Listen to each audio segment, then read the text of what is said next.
You're listening to the Sim Gamer Podcast. If it ain't Sim, then it ain't me. There you go.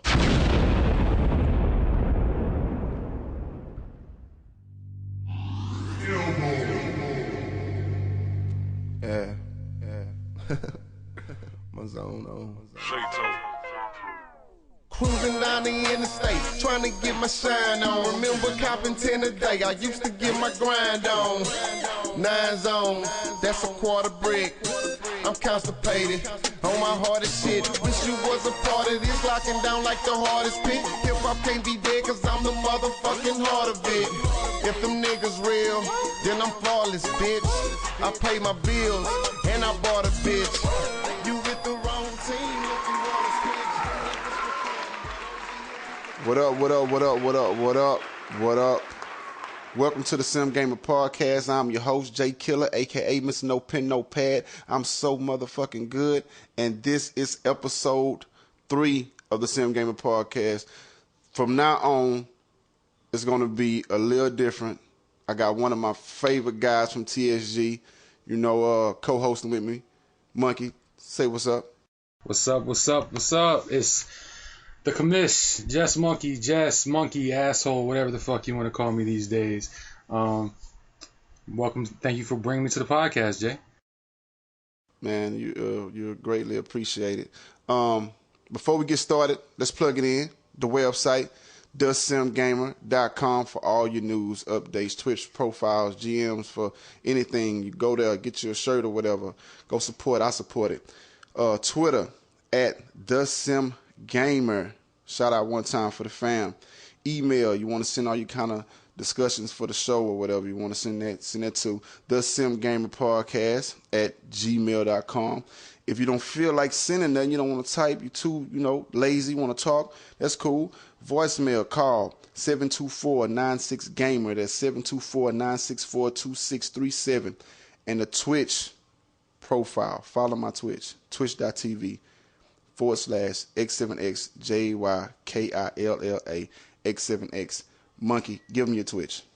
Twitch.tv/JShow82. YouTube.com/TheSimGamer, THA. And yeah, please call the voicemail. Don't call Jay's phone and leave a voicemail. Yeah, man. Yeah, like they be calling my phone and leaving me voicemail. I wish I could play it on the show. This dude left me a voicemail talking all kind of shit. I know we heard it in the party. That was funny. Yeah, but let's go ahead and got a lot to talk about today. First, we want to give some kind of like quick reviews on some of the games we've been playing. I've been playing Shadow of the Mordor, Lord of the Rings. It's pretty good. I'm gonna give it a straight up 9 out of 10 stars for the simple reason that I love Lord of the Rings and it plays real well. It plays just like Batman Arkham City if you haven't played it, or maybe Assassin's Creed, one of those games. It got the same game mechanics. The visuals is perfect. Like the whole game it looks good. It feels good. It's smooth. Real smooth. The storyline, if you into the Lord of the Rings, you're gonna love it because it takes parts of the Lord of the Rings, the Hobbit, and it brings it to its own little story. So so it's a mixture of both. Yeah. It's like a mixture of both. If you into those kind of, if you into that genre, that Lord of the Rings or the Hobbit, it brings both. It makes its own story. But like I said, I give it a 9 out of 10. There's no online with that, right? So it's just strictly offline. It's no online, but if you say it's a game you want to play maybe on a Sunday, you ain't got nothing better to do after football, and you want to just do some solo shit. So I like it. I'm probably gonna pick it up. I was just wondering because games like that I usually don't rush out to get. You know what I'm saying? Unless there's some kind of like timed exclusive, get it by this time, you can play this or something like that. But I usually don't rush and get them either, but I'm a big Lord of the Rings fan, like I said, so I went to go get it. And then once I talked to my boy Hawk, he said that the reviews was stupid crazy. Yeah, ridiculous. Like people was giving giving 9s and 10s and stuff. Yeah, so I had to go cop it. Yeah, I'm definitely gonna get it too. If it's like Arkham City, the Batman Arkham games were like probably one of my favorite 2 games on the old 360. I'm hoping. Yeah. I get to see one of those games soon. It got the same like the fight sequences, like the counter be wild, and then you can do your little flurry attacks and all that, then unlock all kind of weapons, ruins, and upgrades. So now, are you a certain character, or you create your own character? Or? No, you're a certain character. You're gonna be a certain character. I don't want to give no kind of spoilers, but the character, they killed his whole family, and he link up with another ghost that his family got killed, so they trying to find answers. And I'm gonna leave it at that. That's cool. I'll definitely check that out then. Yeah. I know you want to talk about Destiny. Yeah. Because you've been playing Destiny like it's crazy. I can't stop playing it. I know that it's just a great game. Like, I know it has its issues, it has its little flaws. But they patch it consistently. It's kind of like an MMORPG with a first-person shooter with the Halo-ish online, but I think it's a little bit better than the Halo Online. You still get to jump in, but it's not as crazy with the overshields and entire clip to kill people. It's just got a lot of different aspects of different games. Like I said, it's not perfect. It has troubles with their loot drops, and they had to patch that and fix that. But seems like they're constantly giving you content already in the first month. This week they do the Iron Banner thing, which is special Crucible matches to where whatever gear you have actually matters. Last week they had the Queen's Wrath. Before that, the Raid came out. I know they got other stuff coming up soon. It's just fun. It's monotonous, and you do the same thing over and over again. I mean, Captain and I will be 3 days in a row doing the same stupid 6 Mars patrols, but for some reason it doesn't get old because you're trying to get to that, oh man, I need this, I'm almost got it. And once you get there, you're like, oh damn, I need this now. Like, it's just, it keeps my attention, which is something I can't say for a game like Titanfall and stuff, to where it's fun, but then it just like, okay, whatever. I don't know. Something about it's got me hooked, and I know there's problems with it. But now, see, my thing is, now by them patching it and giving up and just giving you constantly different kind of content, do you see this game being the same game, say like a year from now? I mean, no. I think that because I know there's a DLC coming out where they got new guns. I'm assuming at a certain point in time they're gonna raise the level cap from the 30 plus, or the 30 or whatever, which is technically 20, but then you get to 30. I think it'll change. I mean, right now it's a lot of the same old. But I think like when they start adding more raids, or when they add new DLCs and stuff, and it seems like Bungie's really trying to make this like a new kind of franchise, like to bring gaming to a whole nother level. Like, just from what I see so far, I think that they're gonna keep ramping it up. But who knows? You never know. Sometimes it might just fall in a rut. But as of now, I think that in a year from now, 6 months from now, it's still gonna be pretty hot. So it's a lot of replay value on it, in other words. Yeah, because there's not a lot of games that I'll play a story mode or play the Batman Arkham City, the Arkham Asylum games. Those I played over and over again because you have to get more stuff. But there's not a lot of games that have a lot to let me play the same mission over and over again. And I think I've done the same mission like 20, 30 times already, just because I'm like, damn, I need to get this reputation. I need to get this glimmer or whatever. You know what I mean? I know some people like Tonic are like, what are these dudes talking about? Glimmer and reputation and all this. But the people who play know what I'm talking about. Yeah. So what level you say you at right now? I just got to a 29 today, which is the highest I can. Man, that's just crazy, man. You were just 26 the other day. I'm a 29 today. My entire armor's maxed out, but I can't do anything else until you have to beat the raid and get a certain kind of armor that the raid has. Yeah. And sometimes I know people that have played the raid 7 times and not gotten all the armor. That's the only way right now to get to a level 30. So I need 2 more pieces of gear, then level that up. And leveling it up is the worst part because you got to get all this stuff that you barely get. Like, you have to create 2 characters and have one character do one thing and your character do the other thing and then share all that shit. Like, I don't know, it's a lot to it. But yeah, 30. I'm 29, about to be 30. 1 to 10, what you give it? 9. 9? Yeah. I'm surprised. Trust me, I'm surprised because it was a game I was on the fence for originally. I didn't even play the beta that much. All right.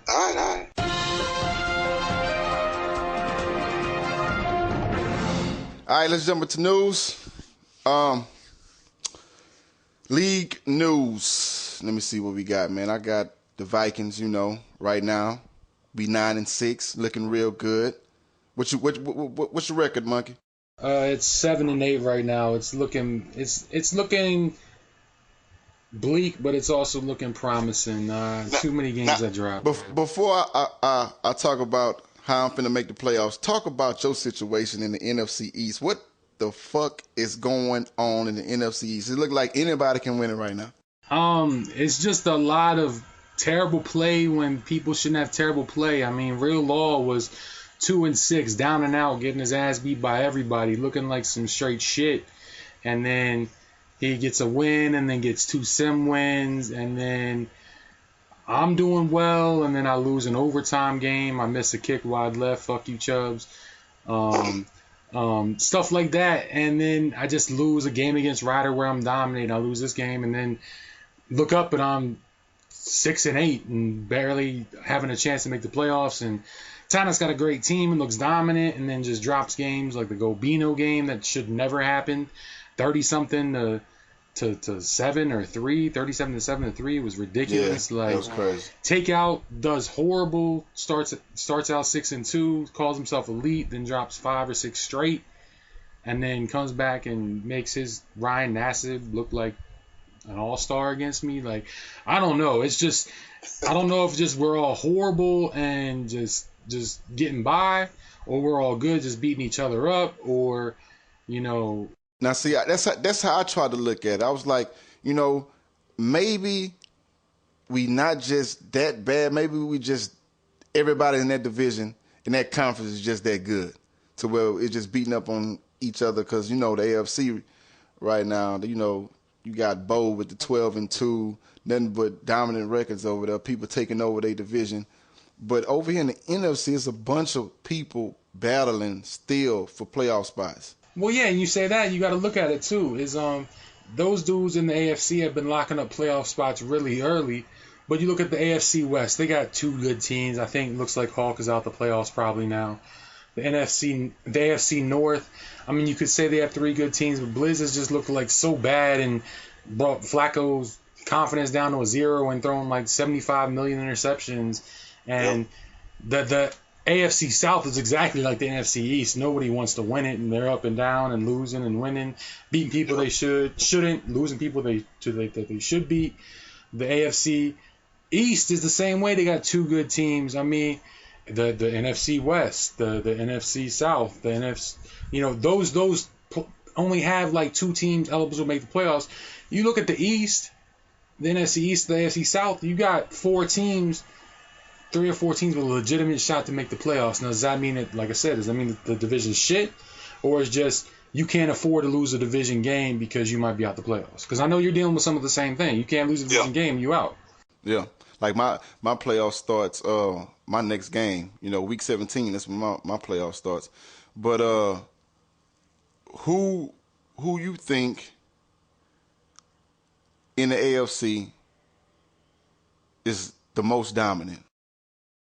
I don't know if they have a dominant team, honestly, because Bo's. Because you can't say Bo. I can't say Bo. I can't say Bo. Bo's good and he's beat people, but then he loses to Ninja. And Ninja's really good, but then he loses the computer and loses to people that he shouldn't. He looks very vanilla at times, but then he goes on a winning streak. Cowboys was good, but I think we're going to touch on some other things. Like the last few weeks, I think he's missed 3 games or something like that because of school. And I understand. I'm not knocking the dude. Dude's got school. I'll work with people that got real life situations going on.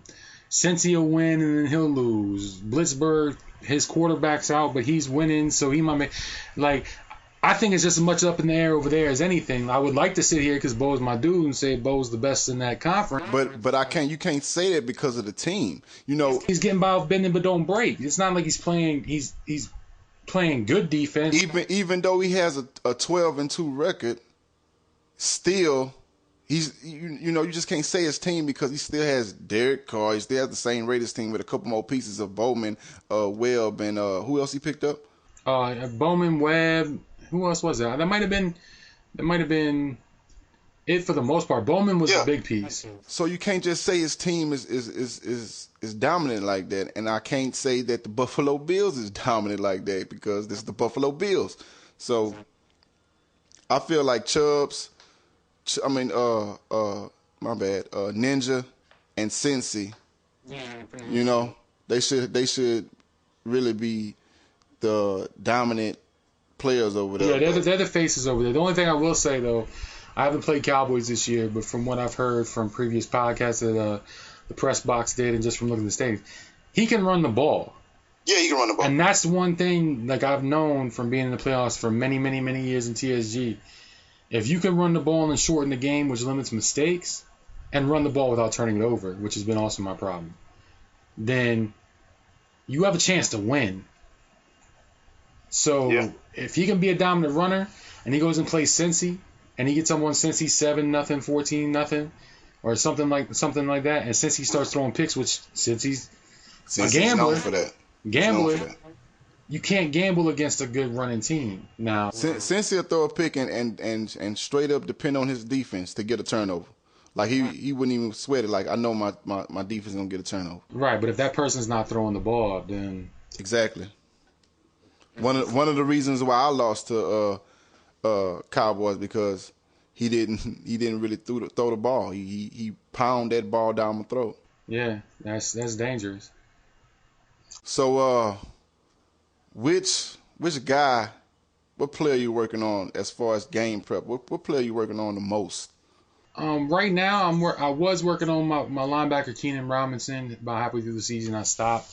I'm gonna start working up on him again come off season and progressions and stuff. But right now I've been working on two players at one time, cornerbacks David Emerson and Bashad Breeland, because I know D'Angelo's not going to be there much longer. My secondary is horrible.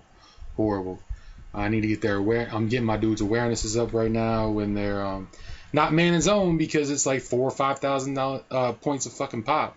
Yep. But like awarenesses and play recognition. So at least if I put them in a zone or cover two, then they might jump it. You know, hopefully that's basically what I'm working on right now. This past week I worked on actually RG3's confidence because it went into the shitter a little bit, just so that he wasn't overthrowing people against Tonic, and he still did it. But whatever. I got Teddy Bridgewater 91, man. I'm talking about 91 from 74 to 91. Nah, that's not fake, man. That's straight coaching skills right there, boy. Straight coaching skills. So we got Cowboys. Let's bring up that topic about playing the games, man. How you feel about the dudes not playing their games and it seemed like it's the same few people that aren't getting their games in. I know Frame was I know he had moved to Jersey recently and he works until 11. I know he was just sick with something the past 2 weeks. But I know he just missed his game against Bino on Monday. That ended on Monday, and that was a big game for him. He lost in the sim. I know Cowboys has school going on, but he's had some trouble with his past few games. I know Chubbs didn't get his game in versus who was that he didn't get his game versus? Joker. That was Joker, yeah. I know Chubbs said he messaged him or whatever. Chubbs actually didn't. We have a rule that by 9 o'clock of the sim day, if you ask for an auto, you show proof. We'll auto that person for you to play, even though people are scared of the computer now because they've been losing. He didn't do it by then, so he didn't get his game in. I know he was pissed off about that. Oh well. I just tried to follow the rules, be same for everybody. I did it against Hawk, did it against Cowboys, and did it against other people. Joker's, to me, one of the main issues because the first few weeks of the season, he is it like something like is he busy or is he just like I'm losing, I don't want to play my game? I don't know. The first few weeks of the season he was playing. He went to play Poggi, I think the first or second week, and his batteries were dying. I guess he had another controller, didn't have batteries, and he had to quit out on the game until Poggi be back because he had to get batteries from Walmart. Never came back. Yeah, I remember that. I know he played Rio and he told Rio there's controversies. Rio said it was in the second quarter. He said beforehand that he didn't know if he was going to have time to get the game in, that he was trying to rush to get it in, and he had to go back to work and didn't get time in. And then there was just a few weeks in there where he disappeared, and he didn't answer Chubbs this weekend, apparently. And I know he's online. He sent me a message, told me he's online after like 5 o'clock most days unless he works a double. We went through this last year, though. Like, he played well last year on 25, but then would just disappear for long stretches, be like, oh, I'm going here, I'm going here. Yeah. So yeah. I just something I need to talk to him about, because Jersey and I talked about it, that if this dude continued to have issues and I told him about it, then he would have to go. And it seemed like he cleaned it up, but it seemed like the last few weeks he's the last game and hard to get a hold of for some reason. And I don't get that. I don't really get that. And there's probably a few other dudes that I'm missing, but for the most part, people are trying to message people and get their games in.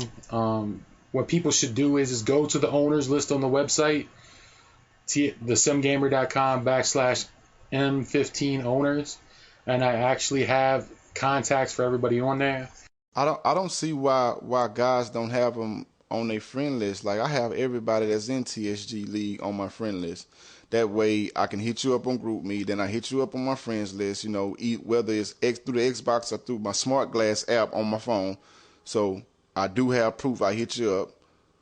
I don't understand that. A lot of times I see guys, hey, can you tell this person such and such and such? Can you get a hold of this person? Man, you should be able to get a hold to them just like I'm be able to get a hold to them, you know, Smart Glass or Xbox. Exactly, Xbox, or that's why I got the list together on the website. People are like, I can't get a hold of Corn. Well, if you message Corn will message you back and might take it. Yeah. Or if you email him, email Corn. Anybody's asking, I email Corn, he'll email me as soon as he gets a chance right back. And people are like, oh, email. But if you're getting a hold of the person, like, actually take an effort to do it instead of posting in GroupMe. I posted in GroupMe, it's done. Like, that doesn't make sense to me. Or what you can do, like you said, you have 1,000 friend spots on your friends list. I don't see why not add. That's exactly, especially if you know that you. To me, I feel like guys, most of the guys, well, some of the guys, I wouldn't say most of the guys, some of the guys that's not playing their games, maybe not interested in the game anymore. Like I can see that in maybe with the Jets. When you say Joker, maybe, I don't know. You know, he's not winning right now. I can see that. With Cowboys, I can understand it being maybe school or something else, because the dude's winning. Every game he didn't play, he won. But like other cats, that's hard to get a hold of. And I'm not saying that Joker is maybe not wanting to play no more, but it seems that way. Right. Well, that's why I always like having people used to be honest, used to rag on, oh man, you need to get out people who don't win out of TSG and make it more competitive. And I've always been like, look, man, like NFL, not every team's competitive. There's teams that suck for years and years and years. You and I both know this, Jay. Mm-hmm. We have some teams that are, bottom of the barrel for many years. But at the same time, that's why I respect people like Poggi. Poggi's doesn't win all the time, but Poggi's always, let me get my game in. Let me get my game in. Ryder, he's having a shit season. He just spoiled my shit. But he's still like, hey, if you message him, all right, I'll play. Get the game in. Like, people who aren't winning and getting their games in, Ruger's having a bad season. Okay, get my game in. RJ, just Dawn, he's has a winless season, and he's easy to, Yeah, that's true. Even RJ comes in on the Broncos knowing that team is out of the playoffs, and he's the first person, the league advance, can I get my game in? Who do I play? Boom, boom, boom. And that's another misconception too. People misconcept that it's hard to get a hold of Ninja. It's been proven wrong. You message Ninja on Xbox, he gets it straight to his phone, he'll message you back. Exactly. And so he's been awesome getting his games in. Like there's just I don't get it. Like, another thing you can do, add them to your friends list, cool. They've got that feature, I don't know if everybody knows, put them as your favorite. And you can even see when they pop online. Even if you just do it for that week, or you do it for the 16, the 10 odd games on your schedule that you don't play all the time, put them as your favorite for that season. Oh, they pop up, cool, game done, take them off. All right, I'm not playing them until next year, whenever. Damn, it's easy that way. Like, I know when, this dude popped up, Oh, he popped online. I didn't know that. Well, damn, just add him to your favorites. You'll know to go popped online or dog or whoever popped online. Like, it's not that hard. It's really not that hard. Nah, it's not that hard, man. Before the game came out, everybody was hyped. Everybody was hyped.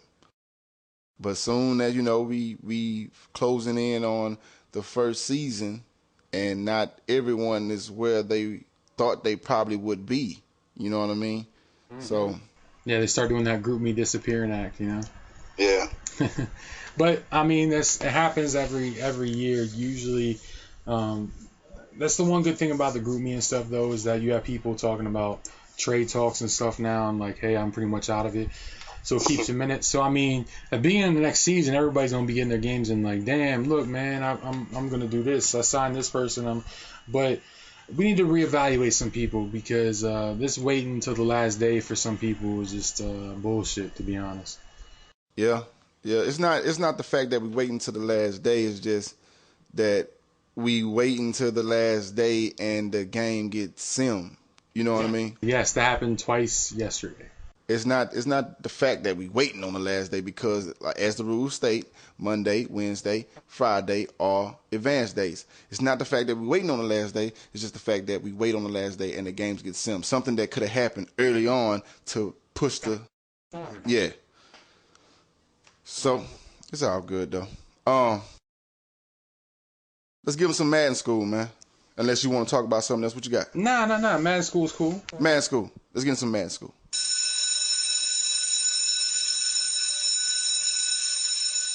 Today we are going to talk about Madden running game.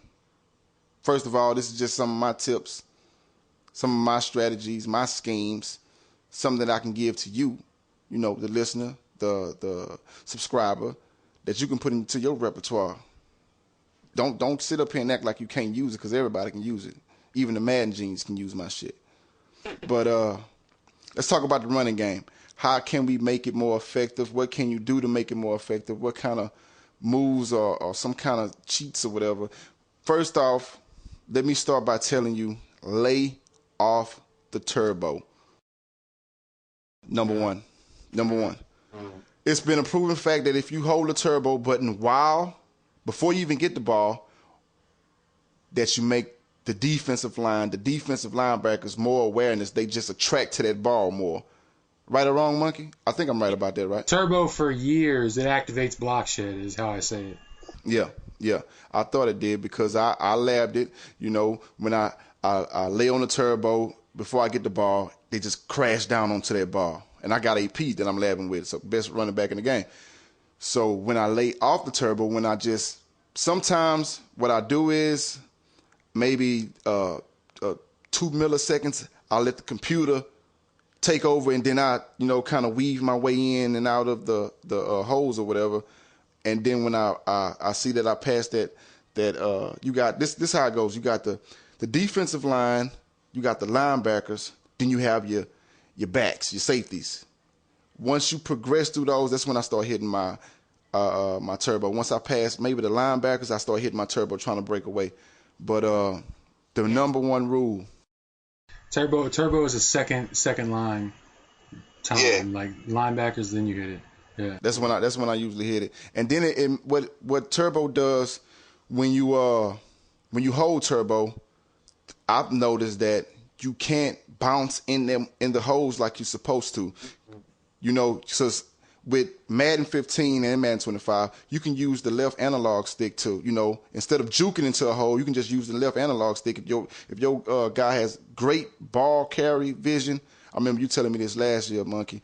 If with AP, he has, I believe, like 90-something ball carry vision, so he just steps into the hole, out the hole, into the hole. You know what I mean? And by me not holding turbo, I can do that with ease with the left analog stick. Because once you hit turbo, you lose a little bit of your control. And it also what it does too, what people don't realize, it starts draining your stamina immediately. Yep. So when you're turboing and you're turboing through that hole, and you get through that hole while you're turboing, and that linebacker comes and hit sticks you, it's a wrap. Ball's out because you're already low on your stamina. Another tip I'll give with that, Jay, about the no turbo.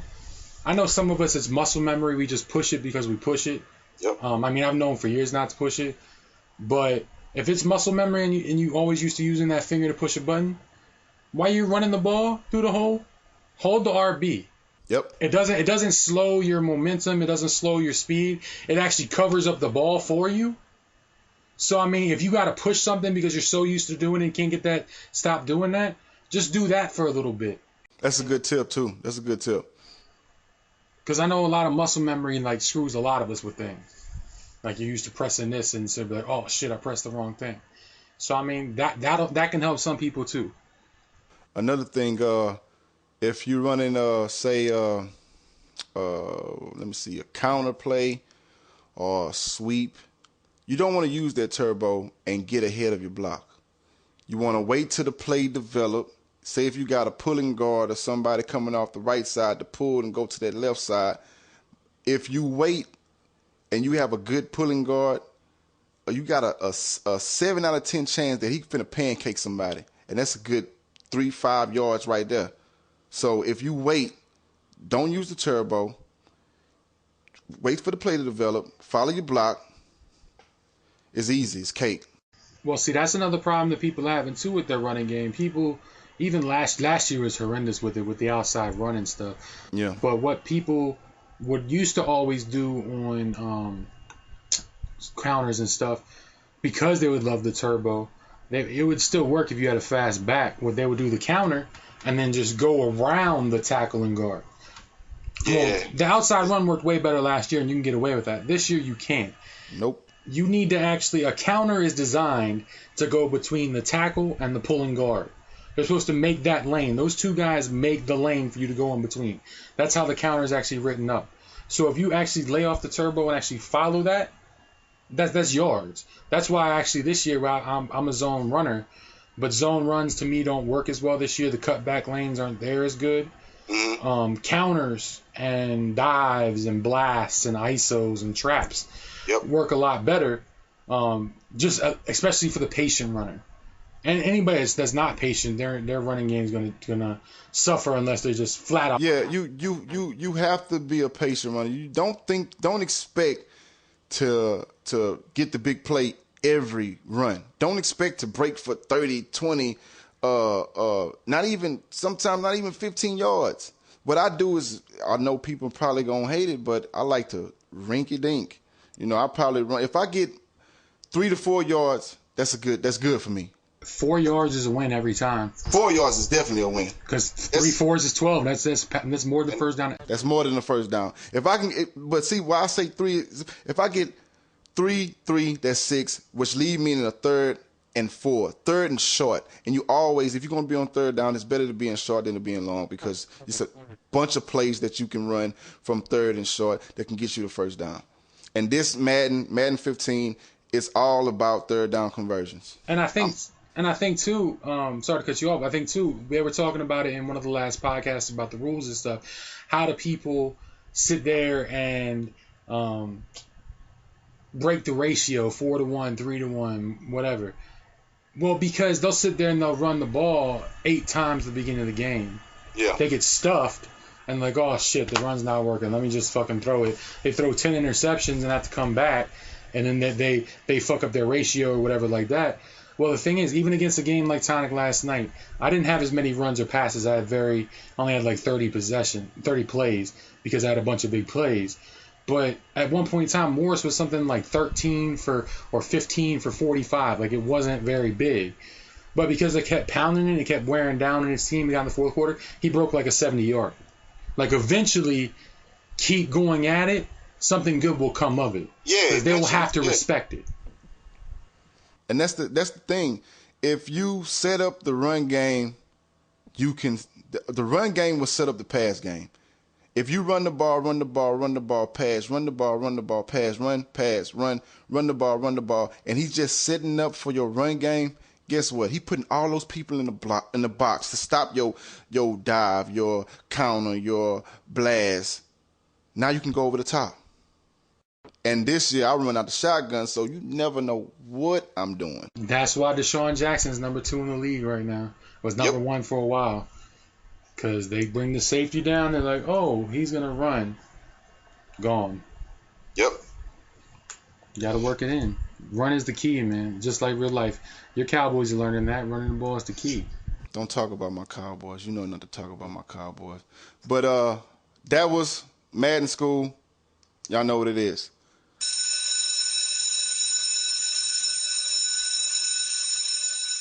All right. Next thing. Before we even go to this next subject, let's talk about this True Clock situation, man. Bullshit. You think so? At first, I didn't. I didn't really know about it. People think I'm being a smart ass. Chubbs brought it up. And he was like, oh, you're just not saying anything because of, whatever. And then I heard both sides of the story. Well, True Clock, they do it in the NFL. I'm like, yeah, it's true. You got a 14-point lead. You want to sit there and milk the clock in the fourth quarter. And then people are like, well, the computer drops it down to 10 seconds automatically, 6 plays, 2 first downs, and pretty much an entire quarter's over.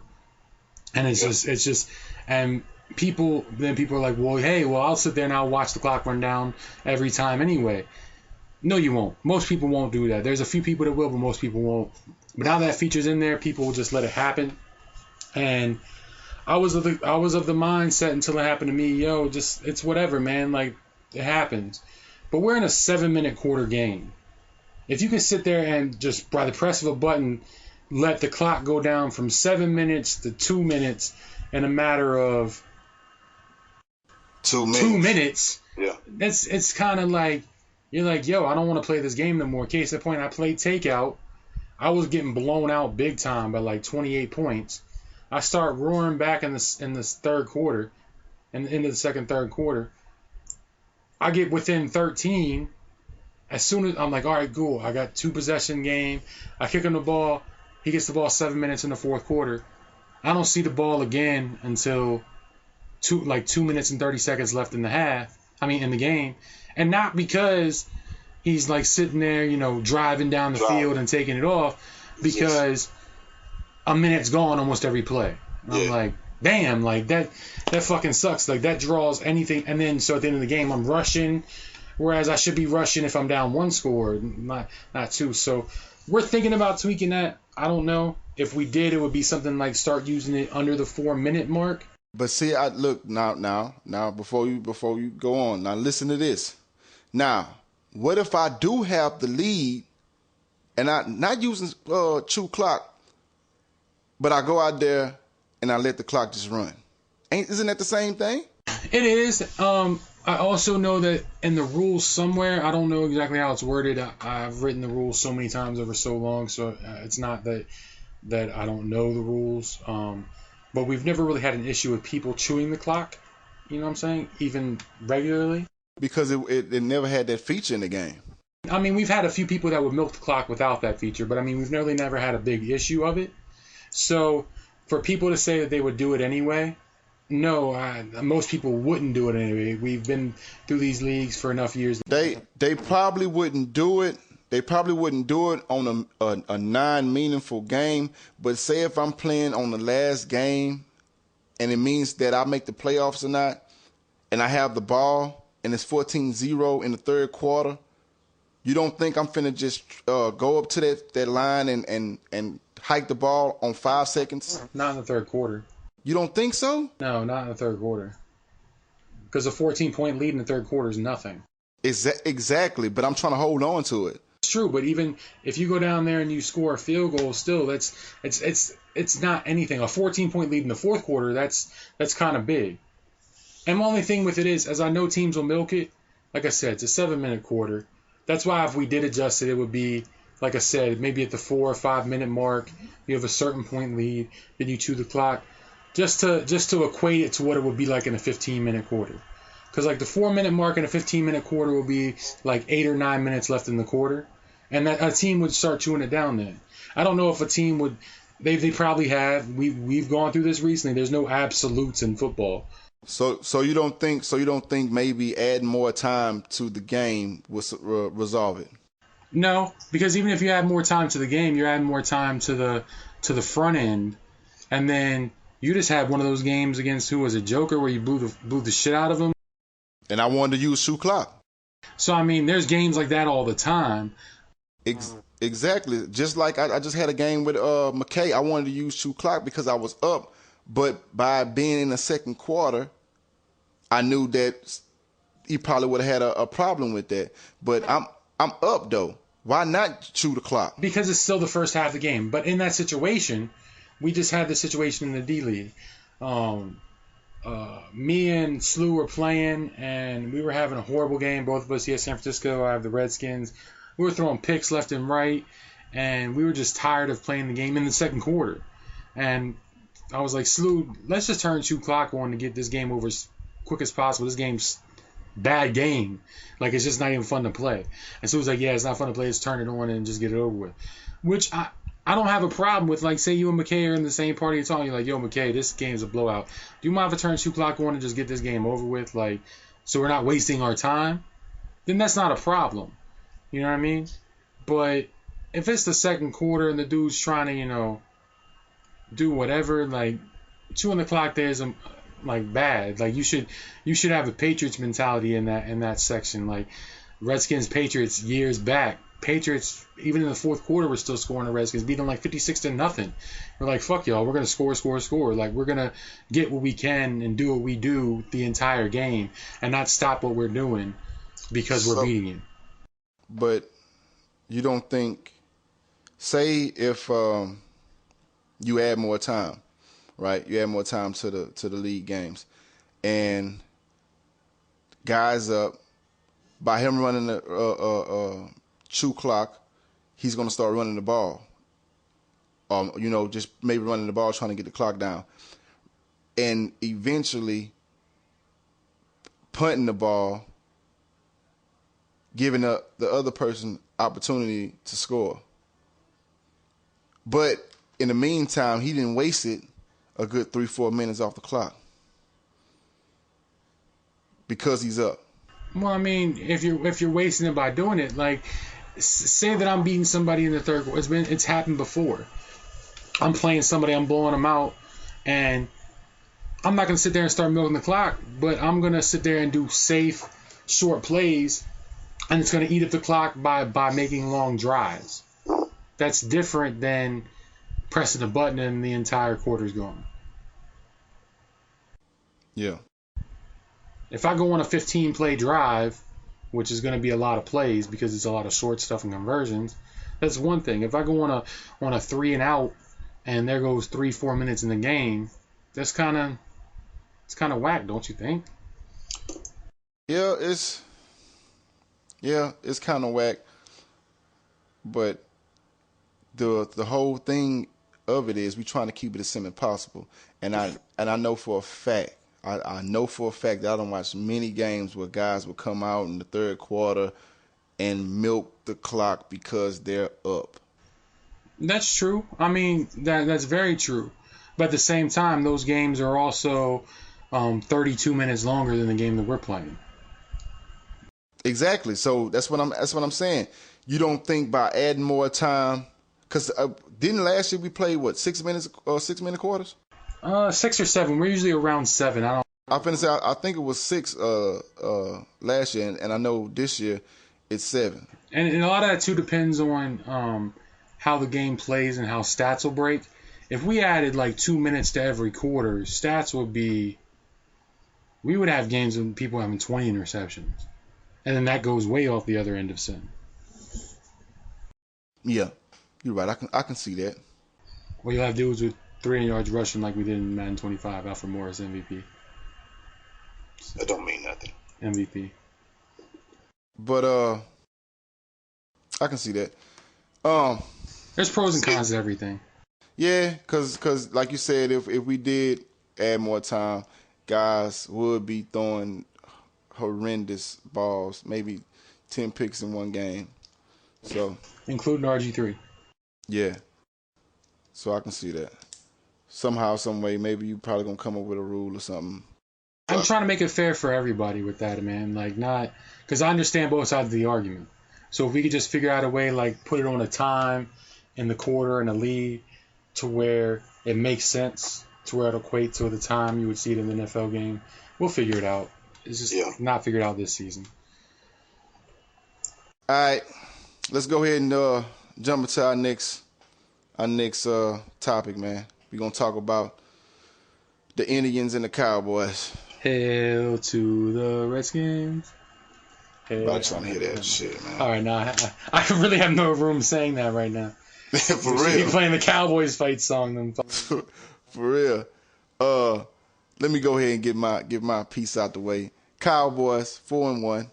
You know, we're on a 3-game win streak. Oh, sorry, I was choking. That's Stop hating, man. I don't even know why you in this segment anyway. Can't nobody talk about. We can't talk about the Cowboys in the back door and talk about the Redskins. It's just we ain't supposed to be conversating right now. We supposed to be beefing on site. we'll be beefing if you say anything good about the Cowboys. Now Y'all are one DeMarco Murray injury away from being some shit in which we know it's going to happen found anytime. the one thing that we needed. A run game. Yeah, but And- Murray's and we- always hurt. Come on now. We are sticking to the run game. If we can get Murray to start covering that ball, maybe we need to take some lessons with who? With who? Tiki Barber. Stop it, man. Hey, he learned how to stop fumbling. We looking good right now, man. Next game is a show improved game. We taking on the Seahawks, and I got a feeling, I got a feeling that we gonna win this game. Y'all got the thing to do it with the running game, but I just don't trust Murray and his fumbling and his injury prone ability. They don't have no line. I wouldn't say they don't have no line, but they don't have no pass rush. I think they gave up they couple guys on their line for their pass rush. All the one they have is what's that guy that can play any position on the line, left end, right end, nose tackle, whatever. What's his name? Brandon Mebane or Yep, that's him. I believe that's all they have. So yeah, they got rid of Alan Branch and was it Averill? yeah. I think we're gonna take a couple shots at Richard too. Richard showed he could get burned. He just got burned by Jackson last night. So Well, he didn't really get burnt by Jackson last night. What he did was play the slot zone, and fucking Jackson just hit him with some kind of wheel route and just went on the outside. hit him with the ooey wappy, man. Man, that shit was retarded. But 4-1, we trying to make it 5-1 Sunday. We got Morris Claiborne out for the season. His old whining ass, he out for the season of knee injury. I think an ACL, I believe. Was it ACL or MCL? One of the two. I think it might have been. Either one is bad. So Scandrick's been stepping up. To be honest with you, our defense has really been holding up since that first game. That's a fucking surprise.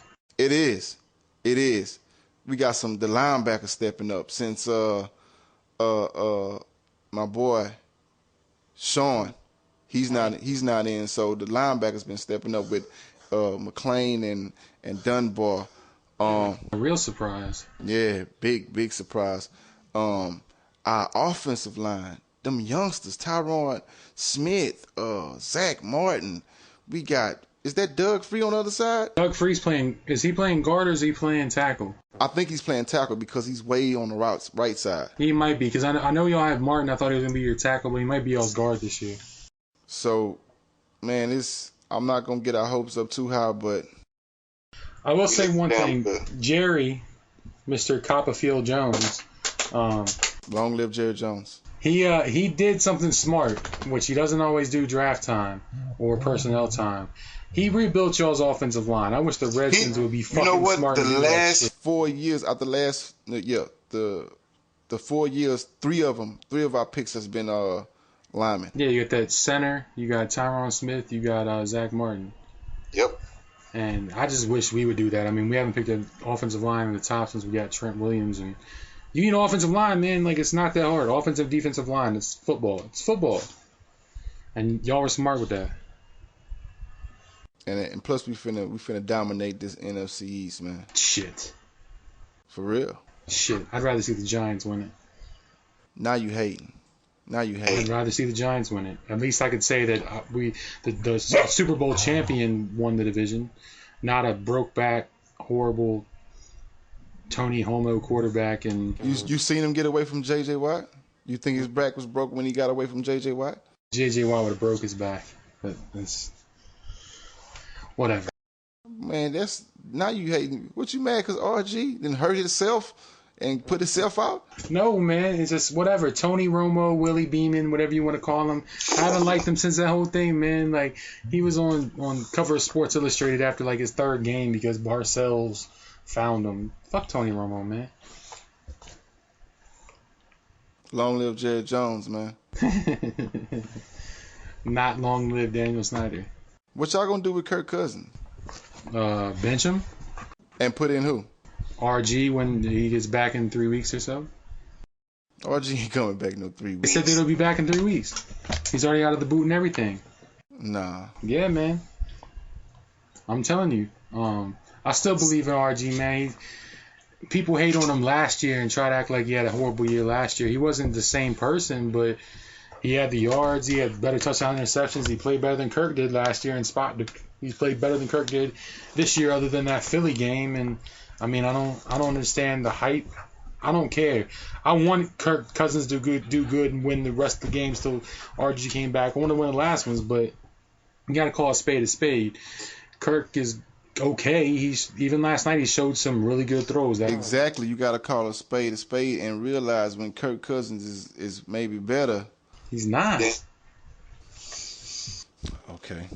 He's got more interceptions and touchdowns in his career. He has a worse passer rating. He's just worse in everything. A worse touchdown percentage, worse interception percentage, worse passer rating with the same offensive line. So you can't say it's one thing for the person and not the other. Yeah, he looked good in Jacksonville, but I think anybody would have looked good in Jacksonville. I mean, he looked good against the Eagles, but fuck, the Eagles just made Austin Davis look like he was fucking Peyton Manning and shit, coming back from 28 points down. Like, that defense is horrid. I don't know. Like I said, call a spade a spade. I like Kirk Cousins. I like the pick. I like him in spot duty. He's just got a lot of negatives. Made a lot of good throws last night, but also at the same time, there was a lot of passes to where it's coming up short and hitting the ground or thrown wide or thrown whatever. He's not comfortable. And, I mean, I don't blame him behind that offensive line. I don't think Peyton or Brady would be good behind that offensive line. That offensive line is just shit. Somebody asked me the other day, would you go back and redo the Andrew Luck RG3 thing if you had a chance? Would you have taken – we didn't have that chance, but if we had a chance, would we have taken Luck instead? And I said, no, I wouldn't have. Not because Luck's not a better player. Luck is amazing. He wills his team to win. He's a way better player than RG3. Right, but put it like this. This is the reason why I say that. You know why I wouldn't take Luck? Is because we would have fucked up his career too. No. We would have fucked up his career too. It doesn't matter who he took with that pick. We would have fucked up their career. I'm going to tell you that the Redskins have better people around RG than the Colts have around Andrew Luck. I think it's a wash. No.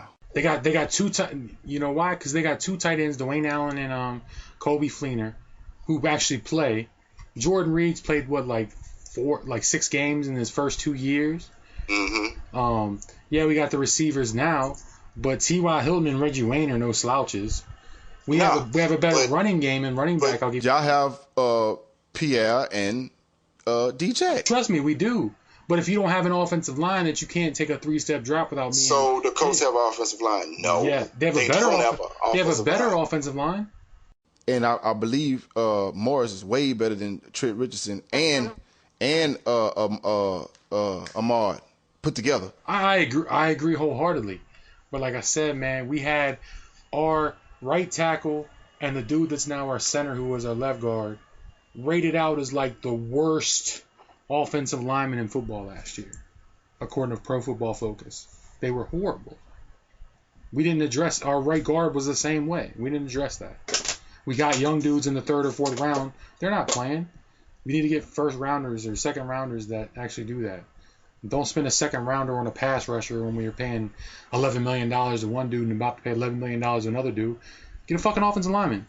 Be like the Cowboys? Oh. I didn't say that. Erase that. Edit that out of this conversation. So you saying that RG3, when he comes back, he's going to make a big difference. No, I don't know if he's going to make a big difference. Because the offensive line. If the offensive line can't protect, we're fucked. What about y'all defense? Y'all let Seattle come and just do what the fuck they want. If you can't get a pass rush in this league, your secondary looks bad. The second half, we did get some pass rush. Kerrigan was monster-like, but we have a rookie fourth-rounder playing on one corner. We have a second-rounder from last year playing at the other corner. Ryan Clark's good, but he's old, doesn't have the range that he used to have. Brandon Mayweather's horrible in coverage. Perry Riley's horrible in coverage at the second middle linebacker position.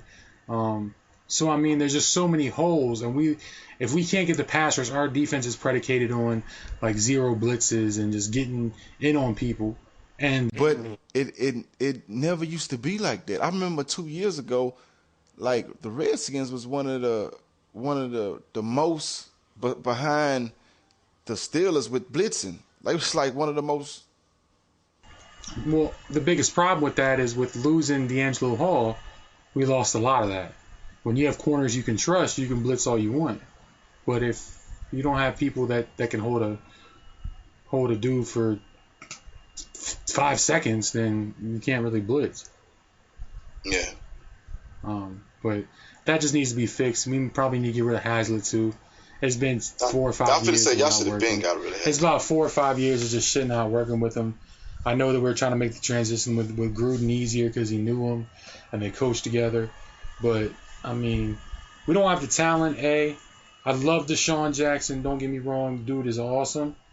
But we could have taken that money we spent on Deshaun Jackson and bolstered our defense or bolstered our offensive line. I mean, Andre Roberts is a beast. We would have gotten by fine with Garcon Roberts and either Ryan Grant or Santana Moss and used that money that we spent on Deshaun on a secondary piece. Yep. Going after a Jarius Byrd. I mean, he's hurt for the year now, but we're going after, Brandon Albert or going after an offensive lineman. Like, fix that shit. Don't worry about you can't get the ball 60 yards down the field on a consistent basis if you can't hold the ball for 3 seconds. It's not possible.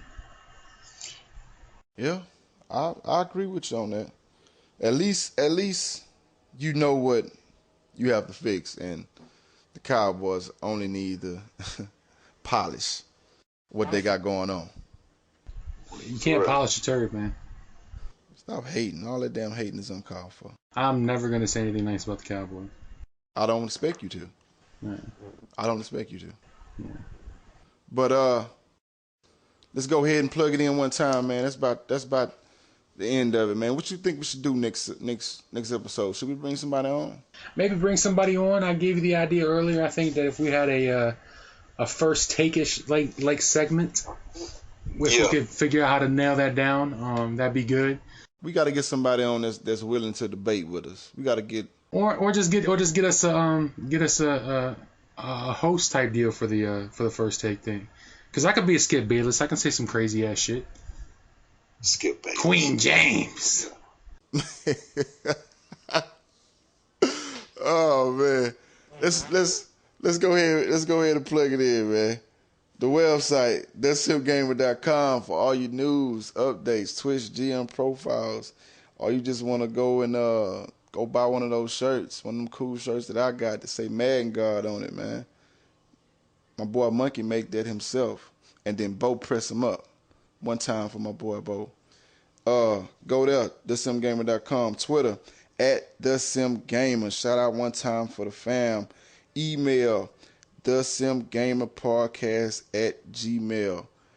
If you want to send some kind of discussions, you want us to talk about something, you want to just say hey, or you just like the way I talk on the microphone.